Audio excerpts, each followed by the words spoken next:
So the transfer portal giveth, but the transfer portal also taketh, something we as Alabama fans know to be true. Because just the other day, we sat down and talked about Alabama getting a big-time win in the portal and former Lou Groza Award winner Graham Nicholson. Well, today, we're sitting down and talking about the opposite of that equation, where Alabama is set to lose a very talented prospect, a prospect who is ranked within the top 75 players in all of high school football whenever he was in high school, and of course, we're talking about Khurtiss Perry.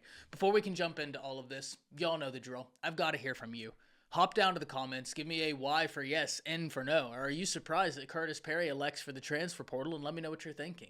If you're new to the channel, be sure to subscribe. Hit that bell notification as I do constant college football content. You don't want to miss any of it. And if you enjoyed the content, be sure to like and comment down below. But having said all that, let's jump right into this.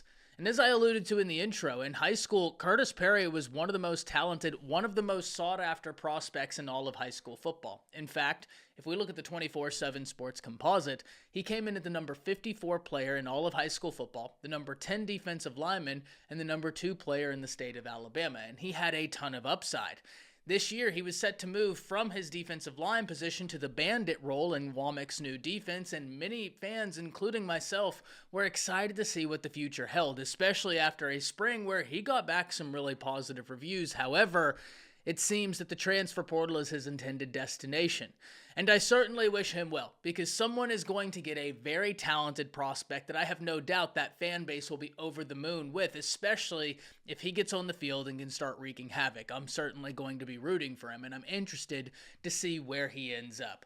But this is the unfortunate reality of the transfer portal. It's why I always say the transfer portal giveth, but the transfer portal taketh. And interesting to note that this is the first scholarship player that is elected for the transfer portal since Nick Saban's retirement. And I do think that speaks to what a great job Coach Kalen DeBoer has done in terms of getting this team to buy in. Remember, these guys weren't recruited by Coach DeBoer. They were recruited by Nick Saban. And when Coach DeBoer got to Alabama, his first job was to maintain the roster. He had to re-recruit everybody because that 30-day window opened up and the roster could have gone anywhere they wanted. But Khurtiss Perry elected to give Coach Kalen DeBoer a try. He elected to go through the spring, see how it all worked out. And for that, I certainly do commend him because he actually did give it a try, and I have no doubt that he is going to make an impact wherever he goes, but that bandit position is a position that is loaded with talent, luckily for Alabama fans. You have Jamarian Latham, you have Jordan Renaud, you have LT Overton, all going to be making an impact this season, and when you look, Jamarian Latham's been very impressive. LT Overton had several plays during the spring game that really made my eyes pop. So that's a position I'm very excited for, and I have no doubt Alabama fans are excited for as well. But whenever we look at the buy-in that Coach Kalen DeBoer has had, it is notable. Like I alluded to, the first player since Saban's retirement that's on scholarship to elect for the transfer portal, and it's Khurtiss Perry. That, to me, really does show that Kalen DeBoer was able to come in here and convince everybody that they are in good hands. Not only under his tutelage, but under the tutelage of Nick Sheridan, the offensive coordinator, and the tutelage of Kane Womack, the defensive coordinator. That's exactly what Alabama fans were hoping for. And it's part of the reason why I think so many people are excited for the upcoming football season. We know what Kalen DeBoer can do in terms of winning football games. I mean, everywhere he's gone, he has proved to be a winner. He inherited a Washington program that was not very good and instantly in year 1 turned it around, and in year 2 saw them to a national championship where they lost to the eventual national champions.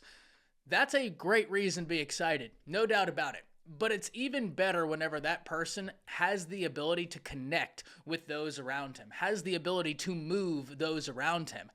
And whenever you're able to come into a situation where you didn't recruit these guys, they were recruited by the greatest college football coach of all time, Nick Saban, and you're able to convince them, hey, you're in good hands with me.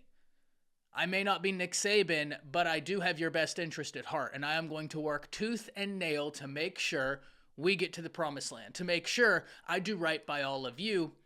It's very encouraging to see, and I have no doubt Alabama fans are going to be wishing Perry well, but also going to be very excited for the level of buy-in they've had.